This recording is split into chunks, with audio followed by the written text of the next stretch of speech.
বন্দে পুরুষোত্তম, বন্দে পুরুষোত্তম, বন্দে পুরুষোত্তম। ইষ্টপ্রাণ দাদা মায়েরা, সবার প্রতি আমার আনন্দিত জয় গুরু। প্রত্যেক দিন আমরা ঘুম থেকে উঠে কর্ম করার আগেই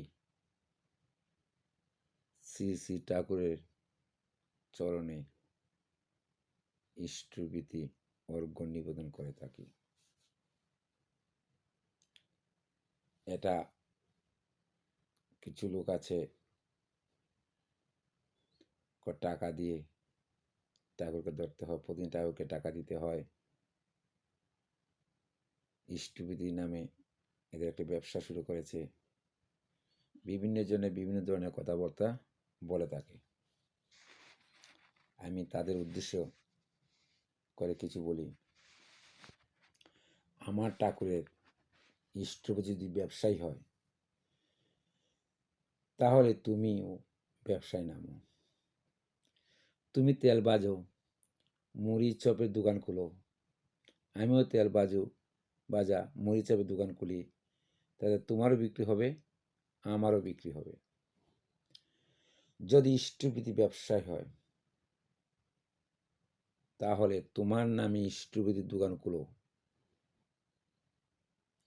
দেখি তোমার বউ, তোমার শ্বশুর শাশুড়ি, শালা শালি তোমার নামে ইষ্টভীতি করে কিনা। আমার ঠাকুরকে রোজ কোটি কোটি মানুষ ইষ্টভীতি অর্ঘ্য নিবেদন করে।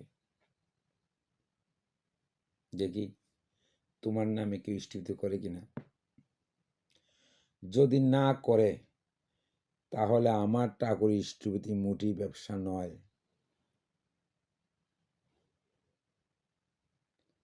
ফাজলামো করে জায়গা পাও না বুঝি। আমার ঠাকুরের আদর্শিত হয়ে আদর্শ অনুসারে চলে দেখো ইষ্টভীতি কি জিনিস। ইষ্টভীতি মঙ্গলপ্রদ, মঙ্গলদায়ক, এটা একটা ব্যবসা নয়। ইষ্টভীতি মানুষ বাঁচার পথ। ইষ্ট